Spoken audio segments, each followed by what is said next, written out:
Dentro das paredes de um tribunal, mundos entram em choque. Criminosos e aqueles encarregados de puni-los ficam frente a frente no momento exato em que a lei entra em ação nos casos mais perturbadores.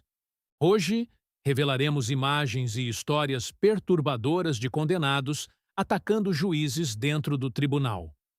Número 1. Melissa Hardwick.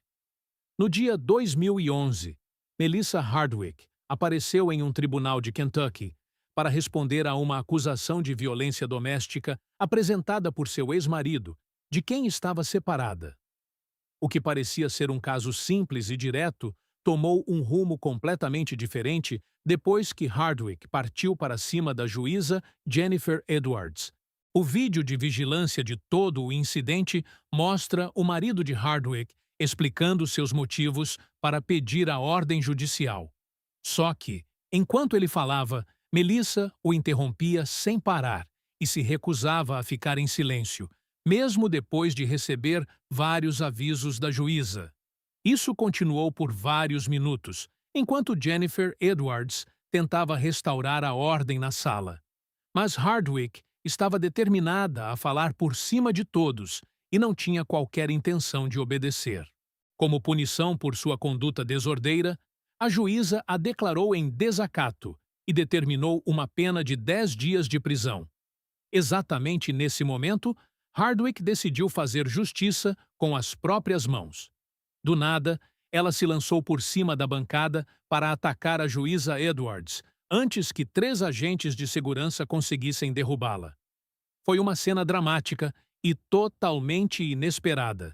E, para o azar de Hardwick, aquilo só pioraria ainda mais sua situação. Embora a juíza não tenha se ferido durante a confusão, Hardwick sofreu arranhões no rosto enquanto os agentes tentavam imobilizá-la. Segundo o oficial de segurança do tribunal Adam Dodson, que ajudou a conter a mulher, casos assim são extremamente raros, porque atacar justamente a pessoa que está decidindo o seu destino nunca é uma boa ideia. Sem se deixar abalar pela agressão, a juíza Edwards deu continuidade à audiência e aumentou ainda mais a punição de Hardwick, acrescentando mais 120 dias de prisão por desacato ao tribunal. Além disso, ela ainda passou a responder por novas acusações, incluindo ameaça terrorista em 3º grau, intimidação de participante de processo legal e resistência à prisão. A fiança foi fixada em $225 mil e a juíza também determinou que a ordem de proteção solicitada pelo marido continuaria valendo. Depois disso, o caso foi transferido para outro juiz, enquanto o destino de Hardwick seguia cada vez mais complicado. Número 2. Bass Webb. Ao comparecer diante de um juiz do condado de Fayette durante a audiência relacionada a um duplo homicídio, Bass Webb parecia controlado por fora, mas por dentro carregava pensamentos violentos que já o haviam colocado em choque com a lei antes. Webb estava sendo julgado pelo assassinato da ex-namorada, Bria Rooney, morta dentro da casa dela, no condado de Harrison, em Kentucky, enquanto suas 2 filhas pequenas também estavam no local. Ele se declarou inocente, mas isso não apagava o fato de que já havia admitido anteriormente ter tirado brutalmente a vida de Bria dentro da própria residência. Durante a investigação, Webb contou aos policiais que havia enrolado o corpo da namorada em um cobertor. Mas aquilo estava longe de ser o fim da história. Depois do crime, ele seguiu para o condado de Bourbon, onde levou sua sequência de violência para outro nível. Enquanto tentava escapar da polícia, ele tentou atropelar 2 agentes do lado de fora do centro de detenção do condado de Bourbon, mas fracassou. A tentativa desencadeou uma perseguição em alta velocidade, que só terminou depois que o carro dele pegou fogo, dando aos oficiais a chance ideal para fazer a prisão. Assim que foi capturado, Webb confessou o assassinato. Quando o caso chegou ao tribunal, a juíza Vanessa Dixon decidiu se declarar impedida de atuar no processo, porque conhecia os 2 agentes que Webb havia tentado atropelar. Só que, enquanto explicava no tribunal por que o caso seria repassado a outro magistrado. Webb, que estava bem à sua frente, simplesmente cuspiu nela.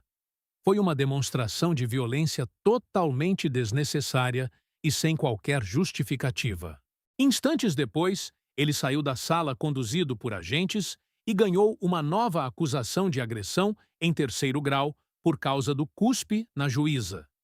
Conforme o julgamento avançava, a promotoria apresentou apenas 4 testemunhas, e isso já bastou para convencer o tribunal de que Webb era culpado de todas as acusações.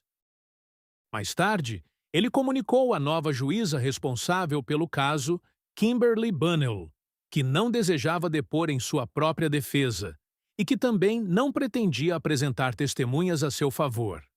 Em um julgamento comum, o processo seguiria para a fase de definição da pena. Mas o homem de 33 anos decidiu abrir mão desse direito para poder se declarar culpado também por uma acusação adicional de agressão grave. Com essa admissão, a pena de 5 anos referente a essa agressão subiu para 10 anos. A isso, somaram-se mais 15 anos por tentar atropelar um agente penitenciário e 50 anos pelo assassinato de Brian Rooney. Além desses crimes, ele ainda possuía outras condenações por colocar pessoas em risco e por furto, mediante apropriação ilegal no condado de Menifee. Ainda assim, como a lei impedia que ele cumprisse mais de 70 anos de prisão, parte de seus outros crimes acabou ficando praticamente sem peso adicional na prática. E a violência de Webb não parou por aí. Em outro caso envolvendo cuspe, um júri formado por 8 mulheres e 4 homens o considerou culpado por cuspir no rosto de outro agente penitenciário, Roy Compton, enquanto estava detido no centro de detenção do condado de Fayette, no dia 2011. O incidente aconteceu quando o agente fazia uma revista na cela de Webb, em busca de contrabando, depois de surgir a suspeita de que ele havia quebrado discos compactos para usar as bordas afiadas como arma. Surpreendentemente, nenhum contrabando foi encontrado durante a inspeção. Mesmo assim, ao final da busca, Webb se virou e cuspiu no rosto do agente Compton, se metendo em ainda mais problemas. Para completar esse histórico insano dentro da prisão, Webb também recebeu acusação pelo assassinato de outra ex-namorada, identificada como Sabrina Marie Vaughn, que desapareceu em 2003 e só foi encontrada morta em 2010. Ou seja, além de aterrorizar o sistema de justiça com seu comportamento depravado, Webb deixou para trás um rastro de violência tão perturbador que o próximo caso parece quase impossível de explicar. Número 3. Joseph Ziller. Durante 26 anos, Joseph Ziller, um assassino de crianças, conseguiu escapar das consequências de seus atos, vivendo longe da punição até que, em 2016, acabou finalmente ligado ao crime e preso pelas autoridades. Tudo começou em maio de 1990, quando Ziller atacou sexualmente e assassinou Robin Cornell, de 11 anos, e sua babá, Lisa Story, de 32 anos, dentro de um apartamento em Cape Coral, na Flórida. Jan Cornell, mãe de Robin, havia passado a noite na casa do namorado e contratado Lisa para cuidar da filha enquanto estivesse fora. Mas, ao voltar no dia seguinte, encontrou a filha e a babá violentadas e sufocadas até a morte. A porta da frente estava trancada, mas a porta de vidro dos fundos estava levemente aberta. Em um banheiro no andar de cima, Jan encontrou o corpo sem vida da filha, caído de bruços. Foi o começo de um caso extremamente divulgado, que mergulhou toda a comunidade no luto, enquanto o crime permanecia sem solução por muitos anos. O caso chegou até a aparecer no programa America's Most Wanted, em 2010, numa tentativa de localizar o assassino e reacender a investigação. Mesmo assim, Ziller continuou escapando da justiça ano após ano. Em determinado momento, parecia que ele jamais seria encontrado. Só que a justiça pode até demorar, mas nem sempre falha para sempre. Em setembro de 2016, a polícia anunciou que, finalmente, havia conectado um suspeito ao assassinato, depois de conseguir comparar seu ácido desoxirribonucleico com vestígios recolhidos na cena do crime. Quando o caso chegou a julgamento, feridas antigas foram reabertas e o mundo acompanhou com expectativa o momento em que o assassino receberia a punição merecida pelos crimes horríveis que havia cometido. A defesa chegou a alegar que o ataque a Robin Cornell e Lisa Story tinha caráter pessoal, insinuando que Ziller guardava algum tipo de rancor contra Jan Cornell, mãe da menina. Para um assassinato premeditado dessa gravidade, a pena de morte parecia ser a única punição considerada adequada. E depois que o júri o declarou culpado em maio de 2023, todo mundo já sabia o que viria a seguir. Só que nem o fato de estar preso, aguardando a sentença, bastou para impedir Ziller de continuar atormentando Jan Cornell. Da cadeia, ele enviou uma carta para ela. E ao longo de todo o julgamento, exibiu um comportamento repulsivo e completamente sem arrependimento. Ele xingava Jan, mostrava o dedo do meio para as câmeras e se comportava de forma tão errática durante os depoimentos que o juiz precisou retirar os jurados da sala por segurança. Em certo momento da audiência, Ziller chegou a pedir que as câmeras do local fossem retiradas. Logo depois, começou a disparar palavrões e a agir de forma ainda mais descontrolada. Mesmo assim, sua atitude mais memorável e absurda aconteceu pouco antes da sentença. Em um movimento repentino, ele fingiu querer conversar de lado com o próprio advogado, Kevin Shirley, e então desferiu uma cotovelada no rosto dele. Como ficou claro que a situação podia piorar em segundos, 3 oficiais correram para ajudar o advogado, derrubando Ziller no chão e o retirando rapidamente do tribunal. O juiz do circuito de Lee, Robert Branning, perguntou a Shirley se ele estava bem. O advogado respondeu que já havia levado pancadas piores. Ziller permaneceu fora da sala por vários minutos, enquanto Shirley era examinado para garantir que estava em condições de continuar. Só depois o condenado retornou para receber sua sentença. Jan Cornell assistiu tudo em choque e, quando Ziller retornou ao tribunal, ele podia ser visto rosnando para o juiz e para as pessoas presentes. Em uma imagem particularmente perturbadora, a palavra killer, gravada em seus dentes, ficava exposta enquanto ele fazia aquelas expressões ameaçadoras. Apesar da demonstração aberta de violência, Ziller continuou alegando inocência, afirmando que não tinha nada a ver com aqueles crimes. Sua defesa tentou apresentar um pedido de novo julgamento, mas o juiz Branning rejeitou a solicitação e se recusou a anular a condenação. Horas depois, ele recebeu sentença de morte e atualmente permanece no corredor da morte, aguardando sua execução. Número 4. Deobra Redden. No dia 2024, Deobra Redden, de 30 anos, compareceu diante de uma juíza em Nevada durante o julgamento de um caso de agressão. Só que, em vez de melhorar sua situação, ele fez exatamente o oposto ao atacar a magistrada sem qualquer provocação. O caso que o levou ao tribunal começou em 2023, quando uma ligação para o número de emergência relatou que um homem estava sendo visto balançando um taco de beisebol contra o próprio cunhado, perto da região de Lake Mead Boulevard, com Martin Luther King Boulevard. Quando os policiais chegaram, fizeram contato com a vítima e com Redden, apontado como suspeito. Segundo o homem ouvido pela polícia, ele inicialmente estava tentando ligar para o serviço de emergência para denunciar o roubo de seu veículo.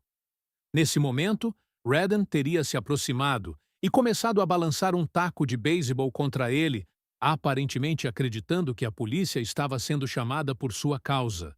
A vítima também afirmou que Redden o ameaçou verbalmente enquanto brandia o taco, pouco antes da chegada dos policiais. Redden recebeu voz de prisão e o caso seguiu para julgamento. Mas, pouco antes de ouvir sua sentença, resolveu transformar a audiência em caos total. Em um movimento repentino, ele saltou por cima da mesa e atacou a juíza Mary Kay Holtus. O tribunal inteiro explodiu em confusão.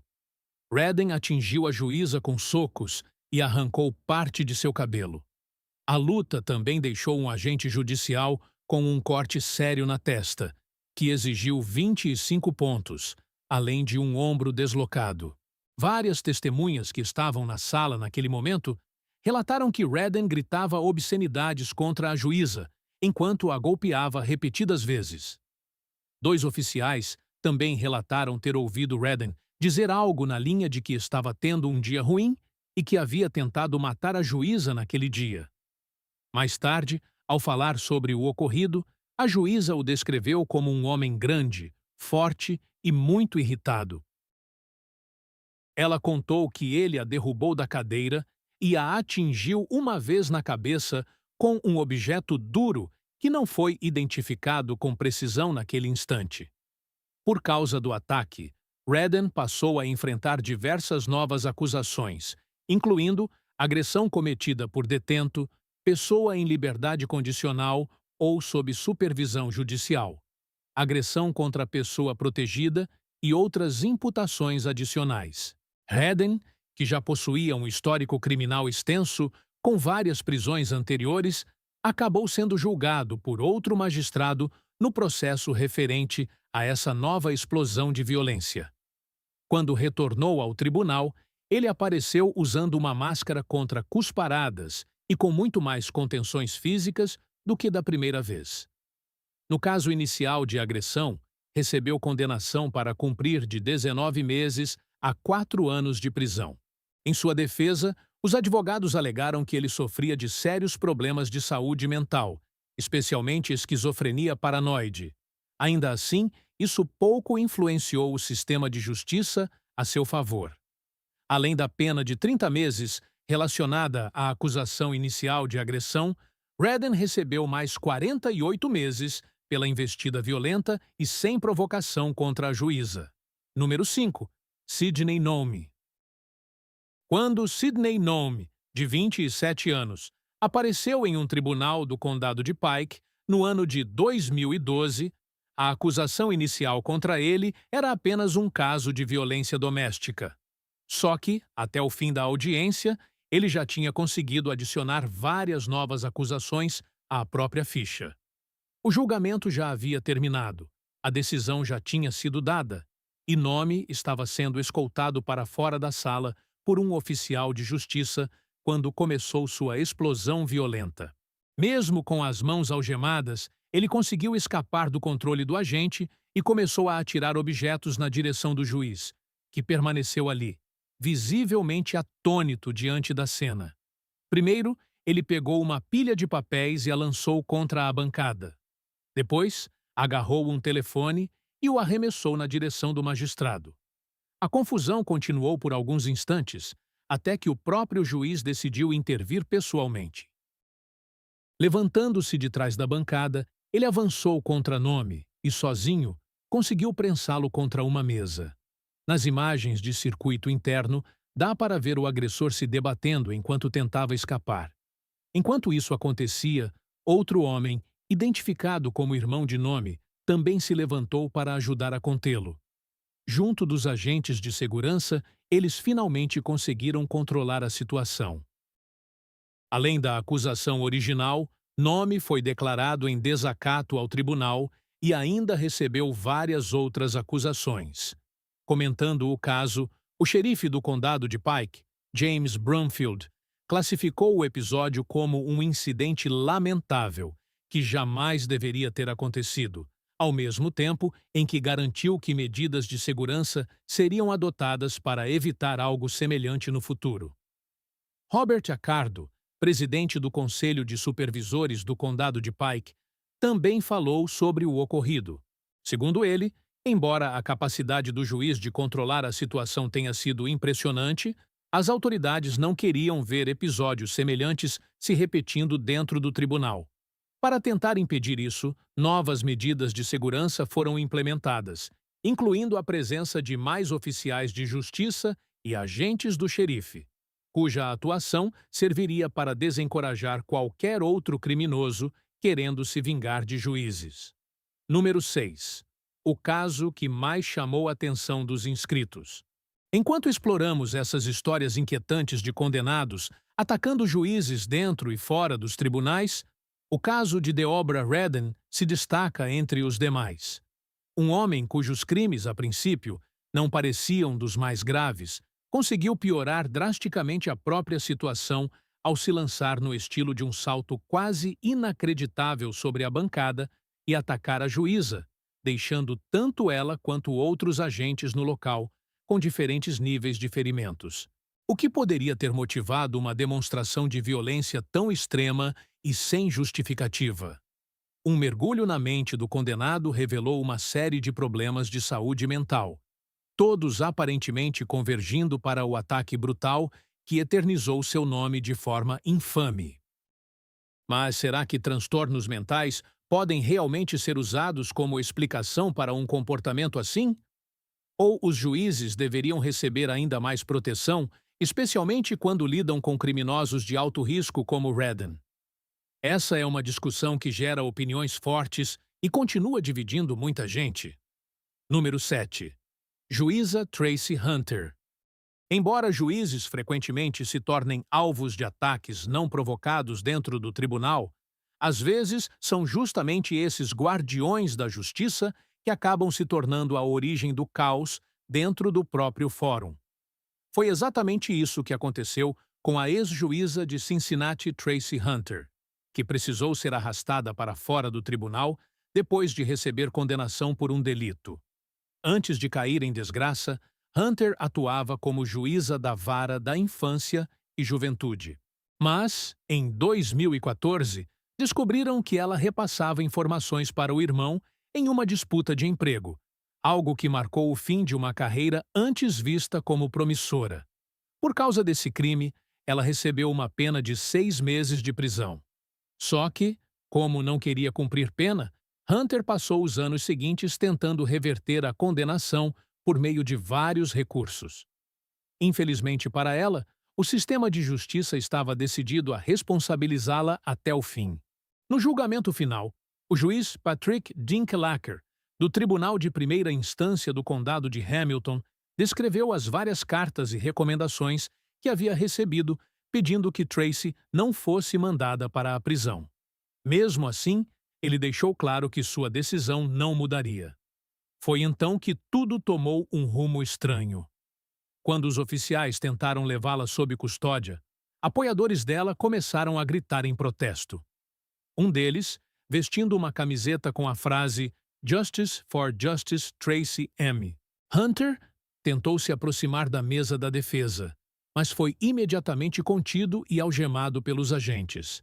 A própria Hunter, naquele instante, simplesmente deixou o corpo mole, obrigando um oficial de justiça a arrastá-la para fora da sala. Vestida com um vestido preto e um bolero branco, a ex-juíza protagonizou um momento profundamente humilhante, sendo retirada do tribunal para começar a cumprir sua pena. O caso tinha começado lá em 2013, quando Stephen Hunter, irmão de Tracy, agrediu um jovem infrator enquanto trabalhava como agente de correção juvenil. Como punição, o superior de Stephen recomendou sua demissão. Em resposta, ele recorreu à ajuda da irmã e pediu, obtendo dela, documentos sobre o adolescente envolvido no caso. Tracy, que havia se tornado a primeira mulher afro-americana eleita para o Tribunal Juvenil de Hamilton County em 2010, sempre sustentou que a acusação era politicamente motivada. Antes da condenação, insistia que não havia violado nenhuma lei, que não havia garantido contrato público algum e que também não havia arranjado emprego para o irmão, já que ele trabalhava para o tribunal muito antes de ela própria ser eleita. Mas nada disso funcionou. No fim, ela pagou caro pelas acusações e viu sua reputação ficar marcada de forma permanente. Se tiver gostado do vídeo, deixe seu like, comente abaixo o que achou e inscreva-se em nosso canal para acompanhar todas as novidades. Até o próximo vídeo.